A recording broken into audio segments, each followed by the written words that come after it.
Bonjour à toi bien-aimé et désolé pour le léger retard. En cette matinée, nous lisons dans le Nouveau Testament, précisément dans le livre de Matthieu. Nous lisons Matthieu dans son sixième chapitre. Nous lirons des versets 31 au verset 34. Nous disons Matthieu chapitre 6 du verset 31 au verset 34. En voici la teneur.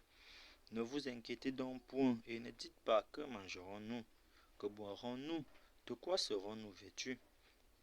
Car toutes ces choses, ce sont les païens qui les recherchent. Votre Père céleste sait que vous en avez besoin.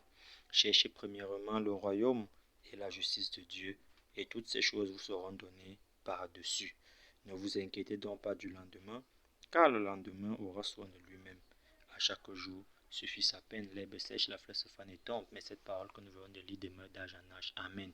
Bien-aimés dans le Seigneur, bonjour. Une fois de plus, l'Esprit nous interpelle ce matin à travers cette parole que Jésus a adressée à ses disciples dans Matthieu chapitre 6. Il dit, ne vous inquiétez pas, qu'allons-nous manger, qu'allons-nous boire, qu'allons-nous porter comme vêtements? Parce que ça, ce sont les actes des païens. Bien-aimés dans le Seigneur, cherchons premièrement la justice et le royaume des cieux. Tel est le thème de notre méditation de ce mercredi 18 octobre 2023. Oui, parce que beaucoup de nos frères bien-aimés dans le Seigneur passent le temps à s'inquiéter pour des choses vaines, pour des choses qui n'honorent pas Dieu, pour des futilités, au lieu de se concentrer sur la lecture et l'application dans la parole et des principes bibliques. Bien-aimé dans le Seigneur, cesse de réfléchir en disant qu'est-ce que je vais manger, cesse de réfléchir en disant comment je vais payer ma maison, cesse de réfléchir en disant comment est-ce que je vais payer l'école de mes enfants, parce que tout cela, Dieu a déjà programmé cela.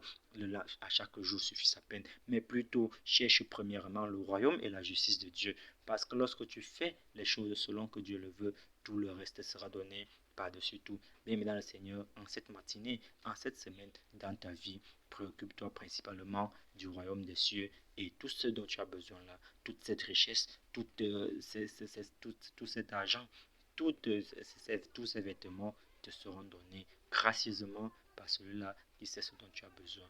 La parole de Dieu est vérité, puisse-t-elle nous bénir par sa vérité. Nous prions. Notre Dieu, notre roi, nous te bénissons parce que tu es éternellement Dieu.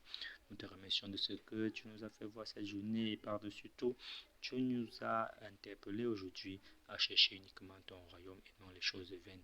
Permets donc que nous soyons ceux-là qui pratiquent cette parole, notre Dieu, notre roi. Sois avec nos frères et sœurs qui sont malades, qui souffrent dans leur chair. Viens démarrer avec nous et nous avec toi. C'est par le précieux nom de ton Fils Jésus-Christ. Moi aussi, je crois pour nos péchés, que nous t'avons ainsi prié. Amen. Bien-aimés dans le Seigneur, shalom et bonne journée.